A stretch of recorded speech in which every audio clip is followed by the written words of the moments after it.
Assalomu alaykum qadrli kuzatuvchilar. Lekin bunaqa holatga men tushmaganman ekan, o'zim ham tushib hayron bo'ldim. Bu holatda doktorlarda bunaqa holat bo'lishini eshitdim, lekin mashinada kutmagandim. Mashinada hech qanday tortish yo'q. Mashinasi dvigatel ограничение chiqib qolgan tablolarda. Men mashinani tekshirgan paytimizda muammoga masoir воздушный filtrda muammo bor deb chiqarib beryapti. Biz mashinani zavod qilamiz, holatini bir ko'ramiz.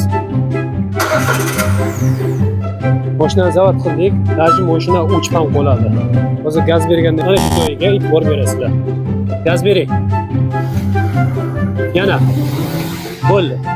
Gaz berganda havo tortalmay ancha pastga qarab ketib qolyapti. Tekshirdik. Mashina nima bu holatga tushgan? Moy almashtirilgan, воздушный filtr almashtirilgan. Shu holatdan keyin biroz yurgandan keyin shu holatga chiqdi. Ochamiz, yaqinroq. Воздушный filtrni ochamiz. Mana ichidan chiqqan narsasi. Воздушный filtr almashtirilgandan keyin ustan lattasi shu yerda qolib ketgan. Bu lattani aka ustaga o'rasiz, balki qidirib yuribsiz, lattasini ustaga aytib bersangiz, bu qaytib bu holat bo'lmaydi. Xizmatlar bo'yicha pastdagi raqamlarga aloqaga chiqaringlar. Har doimgidek ishlaringiz sifatli, shu bilan birgalikda garantiya bitkazib beramiz. Aniq tashxis bilan mashinani ideal holatga beramiz. Sog' bo'linglar, bizani kuzatishda